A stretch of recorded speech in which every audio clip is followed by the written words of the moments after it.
आज का ये आयोजन यहाँ हुआ, जिससे इस ब्रह्मांड के प्रकाश से ये स्थान भी प्रकाशमान हो जाएगा, क्योंकि ये वाणी ही ऐसी है जहाँ इसका उच्चारण किया जाए, कहीं भी हो, कैसी भी वीरान जगह हो, वो वीरान जगह भी पवित्र हो जाती है, शुद्ध हो जाती है। क्योंकि ये सब जो कुछ भी जिक्र किया जाता है, वाणी से उच्चारण होता है। ये वाणी के उच्चारण के माध्यम तन बनता है, लेकिन इस वाणी को सुम अक्षराती बखान करते हैं, क्योंकि उनकी वाणी, उनका कथन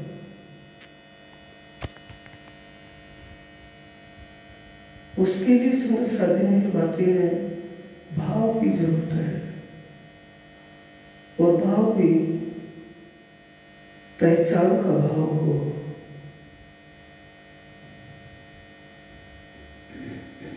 अक्षरातीताम धनी ने जिस तत्व ज्ञान को, जिस परम तत्व ज्ञान को स्वयं अपने आवेश के द्वारा जाहिर किया है, उसका तन में राज्य का ही माध्यम रहा, लेकिन उस वाणी को कहने वाला स्वयं अक्षरातीत परब्रह्म है। तन सिर्फ उसको बोल रहा है, बोलने वाला सुधाम कभी नहीं।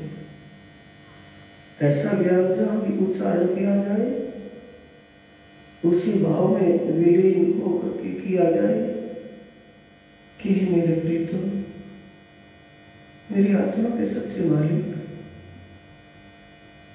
मेरे तन को आपने इस स्वप्न की दुनिया में सिलेक्ट किया है, मेरे तन को अपना ये दिव्य ज्ञान उच्चारण करने के लिए नियुक्त किया है, छांटा है। ये आपकी असीम कृपा है। आप ही तो कर रहे हो जो कुछ भी कर रहे हो। इन बातों का ज्ञान हमें वाणी से होता है साथियों। जो सुंदर साथ वाणी नहीं समझ पाया अब तक, चाहे भले ही वो कितना पुराना सुंदर साथ है, कितने दिन से उसने नामदाम लिया हुआ है, लेकिन अभी तक उसकी पढ़ाई शुरू नहीं हुई। नामदाम लेना एडमिशन लेना है, दाखिला लेना है। एडमिशन ही हुआ है, एडमिशन के बाद उसको शिक्षा ग्रहण करनी होती है, पढ़ाई करनी पड़ती है। पिछले दिन सुंदर साथ की चर्चा वाणी सुनने को मिल रही है। ये मैं पल पल बार बार कहता हूँ, क्योंकि ज्ञान ऐसा है जो मेरे से बुलवाता है। कोई अनपढ़ सुंदर साथ अपने आप को अनपढ़ ना माने, ध्यान देने की बात है।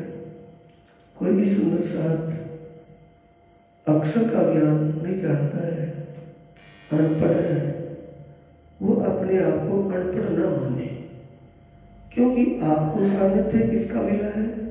जो सर्वज्ञ है, परब्रह्म परमात्मा और ज्ञानम ब्रह्म है। उनके चरणों की छत्र छाया आपको मिली है। आपको वो बातें मिल रही हैं जो पढ़े लिखे नहीं जानते, जिन्होंने सारा जीवन पढ़ाई में लगा दिया, वो भी उन बातों को नहीं समझ पाते, नहीं जानते। वो बात आप जानते हैं, तो आप पढ़े लिखे माने जाएंगे या अनपढ़ होंगे? जो आप अनपढ़ होते हुए जिन बातों को पढ़े लिखे नहीं जानते, उन बातों को आप जानते हैं, सुनते हैं और समझते हैं, तो आप उन पढ़े लिखे को दर्जे से भी आगे हैं। इसको वाणी कह रही है,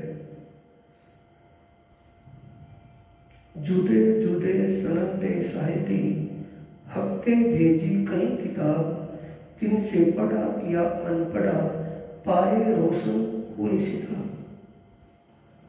जिसकी भी समझ में बात आ जाए, चाहे भले ही अनपढ़ क्यों ना, वही विद्वान हो गया, वही पढ़ा लिखा हो गया।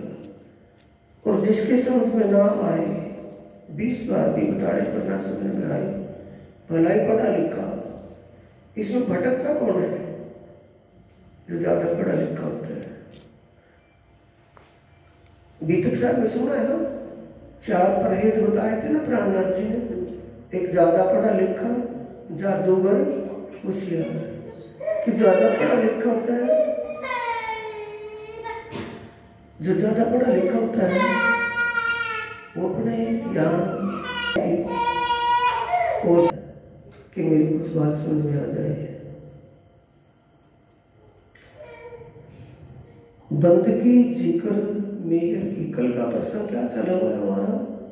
मेहर सागर का। कल की चर्चा मेहर सागर में थी ना, जहाँ से छुट्टी थी वहीं से फिर शुरू होती है मेहर सागर। आप बोलते हैं ना, मेरे को अच्छा लगता है, इसलिए तो मैं आपको पढ़े लिखों में बैठा हूँ। जो भी बोलता है इस वाणी को बोलता है, समझता है, मेरे लिए तो वो पढ़ा लिखा है। जो इस वाणी को समझ नहीं पाता, जानता नहीं, वो भले कितना भी पढ़ा लिखा, लेकिन वो अनपढ़ मानता हूँ उसको, क्योंकि उसकी समझ से परे की बातें हैं। चौपाई आई है, बंदगी जिक्र मेहर की, ए मेहर हक हुक्म। रूहे बैठी मेहर छाया में, पिए मेहर रस इश्क इल्म। आपको धनी ने अपनी छत्र छाया में ले लिया है। आप किसकी छत्र छाया में हो?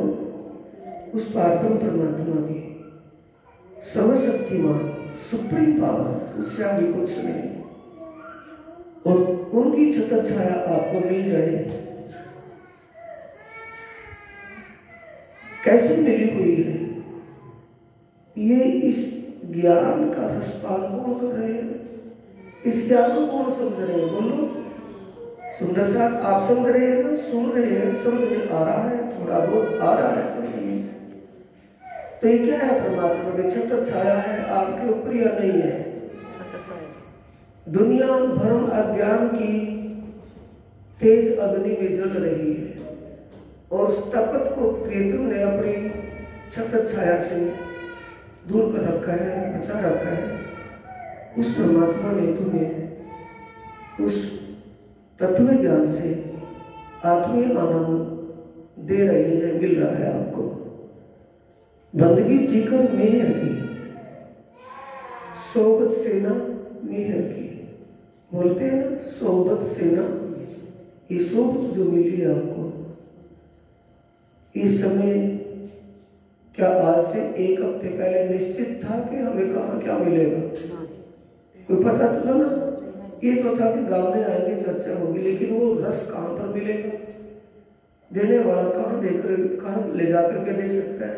मंदिर में नहीं, कहीं भी बाहर, कहीं भी चर्चा हो और वहां आपकी बात समझ में आ जाए, तो आपका वो समय कैसा होगा? सौभाग्यशाली होगा, अच्छा समय होगा आपका, वो समय काम का हो गया। रोए बैठी मेरे छाया में, परमात्माएं पारब्रह्म परमात्मा की छत्र छाया में रहती हुई, या पारब्रह्म परमात्मा अपनी कृपा से अपनी आत्माओं को इस ज्ञान से आत्मीय आनंद का रसपान करवा रहे हैं।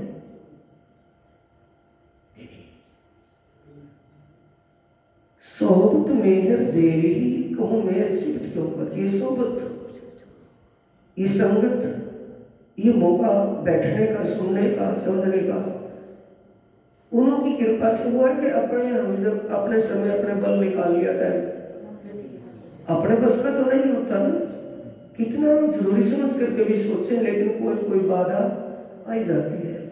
उन बाधाओं का निवारण कौन करता है? जिसको अपने इस अमृत वाणी का रसपान करवाना है, वो सब बाधाओं को दूर कर देते हैं, रास्ता निकाल देते हैं, कोई बन जाता है रास्ता।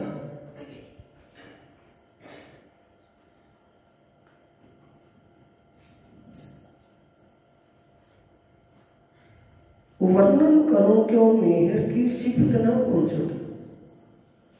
परमात्मा की कृपा का, उनकी महिमा का कितना बखान करें।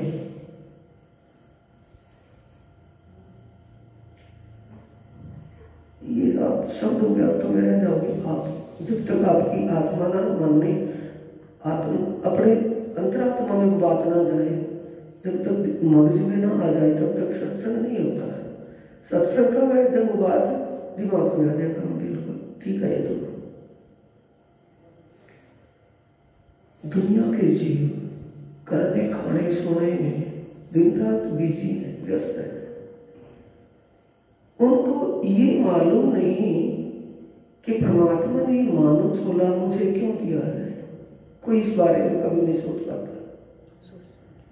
परमात्मा ने जो मुझे मानव का छोला दिया है, क्या मैंने, जिसलिए परमात्मा ने मुझे मानव तन बख्शा है, मानव छोले की बख्शिश दी है, आत्मदेह दी है, क्या मैंने इससे जो करना था वो कर लिया, या मुझे इससे क्या करना चाहिए? इस बात की तरफ किसी का ध्यान जाता है? जाता नहीं ना। और जब आपने ये परमात्मा की कृपा से वाणी सुनने को मिली, तो आपका समय जितना वाणी सुनने समझने या परमात्मा का ध्यान चिंतन करने में जो समय जाता है, उसे आप क्या समझते हो कि ये मेरी आत्मा का समय, उसके लायक, उसके योग्य समय है, मेरी खुराक है। और उनकी खुराक क्या है? जो सुंदर साथ इतने विवेची व्यस्त समय में ये ब्रह्म ज्ञान चर्चा सुनता है, या कभी ध्यान में बैठ करके परमात्मा को ध्यान में लीन होता है, उस आत्मीय आनंद का उसको एहसास होता है, तो उस आत्मीय आनंद उसकी क्या बन गई? आत्मा की खुराक। तन की खुराक भले उसको कितनी भी मिल जाए, जब तक उसको वो आत्मीय ज्ञान सुनने को या परमात्मा के स्वरूप का ध्यान लगाने में समय नहीं लगता, तो वो कितना खा पी करके भी प्यासा और भूखा महसूस करता है कि मुझे अब कुछ नहीं मिला है। तो इससे आप अपनी तुलना आप करें। जो दुनिया वाले सिर्फ करने, खाने और सोने में ही जीवन व्यतीत कर रहे हैं, उनकी खुराक खाना पीना और सोना। खाना पीना और सोना जो है तीन बात के संतोषी, जिनको खाने पीने और सोने में अच्छा लगता है, सुख एहसास होता है, सुख का संतोष मिलता है, जब यम का डंडा बजेगा तो कूदेगी सारी बेहोशी। अभी नहीं, अभी तो गुजर रहा है। यम का डंडा बजना कब से शुरू हो जाएगा? जब से हमारा शरीर काम छोड़ना शुरू कर देगा। जैसे जैसे शरीर काम छोड़ देगा, तो वैसे वैसे जो हमें बड़ा लाड प्यार करते हैं, वो एक दूसरी नजर से देखना शुरू कर देंगे। तो यम का डंडा शुरू हो गया, कोई वजह जा करके शुरू हो गया। जब तक हमारा शरीर काम कर रहा है, अच्छा कमा करके उनको खुआ रहा है, उनकी हर जरूरत को पूरा कर रहा है, तब तक तो कितना कैसा लगता है, बड़ा प्यार है। और जब पूरी शरीर नाकाम हो जाए, किसी कारण से अस्वस्थ हो जाए, कितनी हालात बेकार हो जाए, तो उसकी आवाज देने पर भी उसकी तरफ कोई देखेगा ही नहीं। तो शुरू हो गई है कसौटी। यहां से जाने के बाद जो बची कुछ फिर आगे जाकर भी भुगतना है, तो तब उसको होश आएगी कि मैंने जिनके लिए सारा जीवन लगा दिया, जिनके लिए अपने लिए कभी सोचा नहीं, कभी चैन नहीं लिया, दिन की रात की नींद, दिन का चैन नहीं देखा, मैंने सारा जीवन उनके लिए लगा दिया, आज मेरी हालत क्या हो रही है? अगर मैं अपने लिए कुछ सोच लेता, आगे के रास्ते को संवार लेता, तो क्या मेरी ये दशा होती? तो फिर क्या है, अच्छे दिन पाछे गए, गुरु से किया ना हेत, पीछे पछताए ओत क्या, जो चिड़िया चुग गई खेत। फिर क्या बनना है उससे? कुछ नहीं होगा। तो हम परमात्मा की कृपा का अगर जिक्र भी करें, गुणगान करने लगे, महिमा गाएं, तो महिमा पूरी नहीं हो सकती कि परमात्मा ने हमें कहाँ से कहाँ बैठा दिया, कैसे भटकती दुनिया से निकाल लिया, कैसे दहकती नरक अग्नि से हमें अपने हाथों में ले लिया। कितनी कृपा की। उनकी कृपा का एहसास कब होता है? जब अकेले बैठकर इस बात पर सोच रहे हो कि वो अपना कोई भाई बहन माँ बाप परिवार, कोई भी शरीर संबंधी रिश्तेदार, वो जिस मौज को मौज मान रहा है, सुख को सुख मान रहा है, हम उस सुख और मौज को समझ गए कि वो ही धोखे देने वाली है। नहीं, परमात्मा के चरणों में मौज है। मिलता सच्चा सुख भगवान तेरे चरणों में, परमात्मा के चरणों में सच्चा सुख है, सच्ची शांति है। परमात्मा ने बड़ी कृपा की, मुझे पहले ही अपने चरणों में जगह दे दी, अपने चरणों में स्वीकार कर लिया। इन बातों को कितना हम सोचेंगे, कितना सोचेंगे। ए मेहर हक की बातों में परमात्मा की कृपा कौन सी है? ये बातों में जो दिखाई ना दे, जाहिर दिख जाती है कि उसने जिस दिन से नाम दाम लिया, गुरु धारण किया, ये ज्ञान लिया, सत्संग लिया, उस दिन से कैसा कहां से कहां हो गया, कितना बढ़ गया, वो तो एक जाहिर ही है। या जिसने नाम दाम लिया उस संकट से बच गया, ये जाहिर ही है। बात नहीं कौन सी है? जो हमें परमात्मा और आत्मा के बारे में ज्ञान हो जाए, हमारी आत्मा की दृष्टि, हमारी सुरता चित्त वृत्ति परमात्मा के चरणों में लग जाए, परमात्मा की वो शोभा और परमात्मा की वो आनंद में लीला हमारे दिल में बस जाए, हम सिर्फ उसी के प्रेम में डूबे रहे। ये कौन सी कृपा है? बात होगी, सिर्फ महसूस उसी को होगी जो उस परमात्मा के एक अखंड प्रेम, दिव्य प्रेम में डूब चुका हो। उसमें जिसकी वृत्ति सुरता लग गई हो, वही तो एहसास करेगा, दूसरों को तो नहीं पता लगेगा, क्योंकि उसकी समझ बन गई है। उसकी बुद्धि स्वप्न बुद्धि से बुद्धि जागृत हो गई है। जिसकी बुद्धि जागृत हो जाए वो कभी भी दुख का एहसास नहीं करेगा, क्योंकि उसको ये पता है मुझे प्रियतम के चरण मिले हैं, मैं कभी दुखी नहीं होगा, मैं यहाँ भी सुखी और शरीर छोड़ने के बाद मुझे कोई चिंता ही नहीं, क्योंकि मुझे उनके चरणों में पहले ही बैठने का जगह मिली हुई है। मेरा वहाँ मेरी सीट, मेरा वहाँ मेरी बैठक पहले रिजर्व हो चुकी है। दुनिया वाले मानते हैं, बोलते हैं, वो बोलते हैं जानते नहीं। क्या बोलते हैं कि शरीर छोड़ करके जो चला जाता है वो क्या बताता है कि मैं कहाँ गया हूँ। वो तो सिर्फ यहीं तक सीमित है, उनको पता ही नहीं। ये ज्ञान तत्व ज्ञान क्यों है?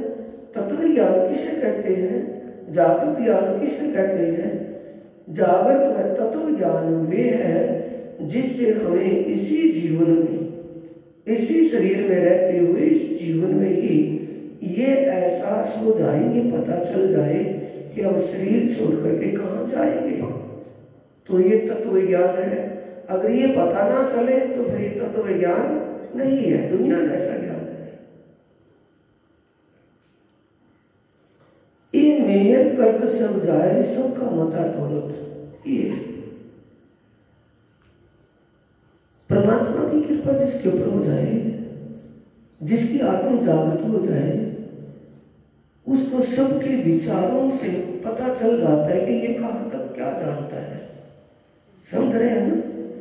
जिसको जिस सुंदर साथ के इस वाणी का ज्ञान वाणी चर्चा से या वाणी का मंथन करके, वाणी को बड़े ध्यान से पढ़ने समझने से या चर्चा से, विशेष इस तत्व ज्ञान ब्रह्म ज्ञान चर्चा से जिसको ये पता चल गया, कल की चुपाई आखिरी थी ना, मेहंदी हद्दा कर दई।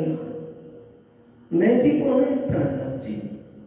हद्दाकत नहीं का मतलब दुनिया में जितना भी ज्ञान था, चाहे वो गीता में है, भागवत में है, रामायण में, उपनिषद, दर्शन, वेद, शास्त्र, बाइबल, कुरान, जितने भी धर्म ग्रंथ दुनिया के हैं, दुनिया में जितने धर्म है, उन धर्म ग्रंथों में जो बात है वो कहाँ तक उसमें ज्ञान है। उस ज्ञान के जरिए जीव कहाँ तक जा सकता है, यानी उस ज्ञान के जरिए ज्ञान को समझकर उसका ज्ञान का वो सेवन करके, ज्ञान को समझकर अपना भक्ति भाव करके वो जीव कहाँ तक का सुख प्राप्त कर लेगा, कहाँ तक हो जाएगा शरीर छोड़ने के बाद। ए मेहर करत सब जाए, अभी तो चल रहा था कि शरीर छोड़ करके